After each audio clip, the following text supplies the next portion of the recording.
everyone, it's Shelby here and welcome back to my YouTube channel, Love for Special Thinkers. So as you can see by the title of today's video, I'm about to do this little tag that I've seen floating around YouTube, which is the pandemic teacher tag. With it being the start of my Thanksgiving break and just a good time to reflect in the school year, I figured this would be a great way to get my channel back up and moving since I haven't posted a video in about a month.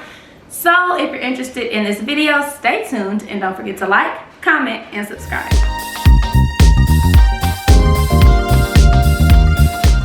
Okay, by the way guys, this sweatshirt is from Trendy Teachers on Instagram. Y'all check her out. She has so much cute stuff. I really like this sweatshirt. It's about my third time wearing it since I bought it, but it's very comfortable, very cute, born to teach. So hit up Trendy Teachers if you have not heard of her. And the questions are here on my phone, so let's just jump right into it.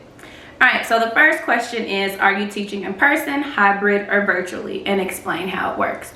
So I am doing the hybrid model. So we have students in person and we have students online. And as you may know, if you watch my previous videos, and if you haven't, I'm just gonna let everyone know that I am a special education teacher. This year I am a resource and inclusion teacher.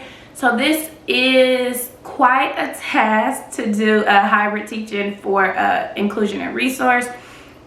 So like I said, we do have students online and we do have students in person. And so I spend a lot of my times going back and forth between Zooms and or being on Zoom while I am teaching or while I am supporting a general education teacher.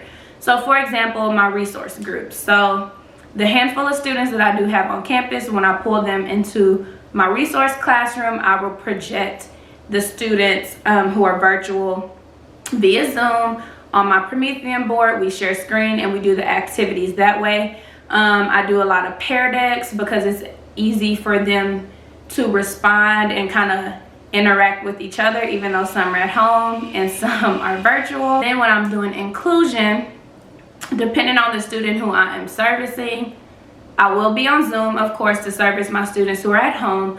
But then also if I have a student in person, we might go out in the hallway and be on Zoom. That way I can kind of do a lot of reteaching and that sort of thing with that student in person. And also, of course, we do breakout rooms. The general education teachers I work with do very well about putting me in breakout rooms when I am with the students on my caseload. In that little breakout room, I could do, you know, like I keep saying, I could reteach the lesson that the teacher's teaching. I can check for understanding while in that breakout room with my student in person, you know, maybe out in the hallway with me or something like that. So it is a lot of figuring things out as you go, but I will say I'm learning a lot about technology. So yes. Next question says, on a scale of 1 to 10, how are you doing?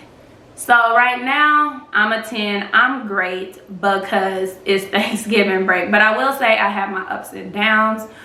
So probably for the most part, most of the time I'm at about a 5 or a 6 because it can get very stressful. It is a lot more work doing a hybrid model because you're not only preparing for the students you have in person, you're preparing for the students that you have virtual. And I do accommodate a lot of work, and I try to communicate with the parents and the students at home the importance of doing their accommodated work and getting all their accommodations. So that's probably why I'm at about a 5 or a 6. So question 3, what is one positive thing about your teaching format? So like I stated earlier, one positive thing about my teaching format is learning a lot about technology. Like I said, Pear Deck is like a really cool thing that I'm really starting to get into the past 2 weeks. It took me a while to kind of figure it out, but now that I figured it out, I really enjoy Pear Deck. And just learning new things I think is a positive. Question number 5 says, what is one challenge you faced and have you overcome it? One challenge I faced while teaching during the pandemic, I think, is providing all my accommodations to my students, whether they're in person or at home, and I am still figuring that out, but I think I have a pretty good handle on it right about now. So how I've overcome it is really collaborating with those general education teachers about what assignments are coming out and when, and that way I can figure out, you know, how I'm gonna, you know, accommodate it for the student, do the read alouds, whatever. And also providing virtual accommodations for my students at home. So for example, I have this Google slide that is attached in my Canvas course for my students. This like a little handy helpers folder, which if you look at my previous classroom haul, all of my students in person have a physical copy of, you know, their multiplication chart, place value chart, all their accommodations they can get for learning. But I made a Google slide for my students at home with all their accommodations so they can access it whenever necessary. So just figuring out different and creative ways for all my students to be successful. All right, question number 6 says, what is one thing that has made teaching easier for you during a pandemic? So one thing that has made teaching easier for me during a pandemic is Google, like Google Slides, Google Docs, Google Sheets, all that whole Google Drive stuff. I don't know what took me so long to get on the bandwagon, but it's amazing. Like, I record my services in the Google Forms, and it's really cute. It's really simple. We just printed out a barcode. We could just take a picture on your phone and, you know, fill it in real quick. And then of course it auto populates into a spreadsheet so you could see, so you can keep track of your service minutes. Google Slides, I use Google Slides for every single group that I service. And then Google Slides has that Pear Deck add-on, so it's super cool to make your Google Slides interactive with your students. Google Sheets, I use it to keep track of all my IEP due dates. Just Google has helped me transition from strictly virtual to that hybrid model super easy because everything's in one spot. So if you're not on that Google teacher bandwagon or Google Drive, and I think almost not just educators, but I feel like everybody's on that Google bandwagon right about now, but super helpful, and it's made that transition and staying organized and staying effective 100% easier right now. So Google.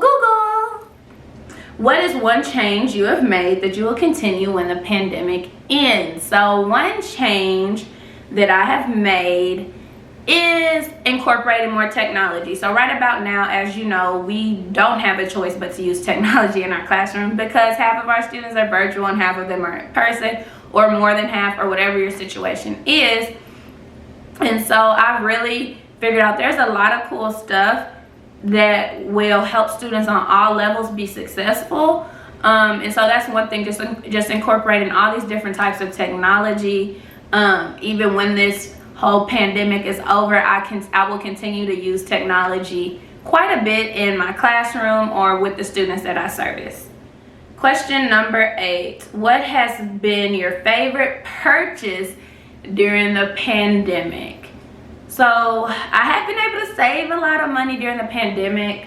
One thing I do a lot of is shop on Amazon. So just seeing stuff come to my doorstep on Amazon just really makes me happy. But I will say currently is my Christmas decor. A lot of this stuff I've been having, like my tree, a lot of these decorations, I just kind of bought a few things to kind of spruce it up. But I did put up my Christmas tree just a little early this year because I just needed some joy. So that is one thing that made me happy, was purchasing some new things for my Christmas decor.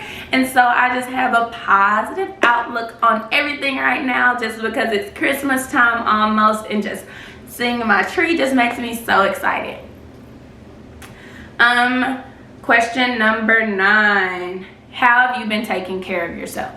So, like I said earlier, how have I been taking care of myself? Just spending me time, curling up in front of the TV, just relaxing, going for a walk in the afternoons, before the time change, going for a walk or a jog, working out, at night, drinking tea, just little stuff that kind of helps you just unwind from the day and relax. And I've also been listening to Sarah Jakes Roberts podcast. Those are extremely helpful, extremely positive and uplifting. So if you don't know who Sarah Jakes Roberts is, she is a preacher or pastor, and her father is T.D. Jakes.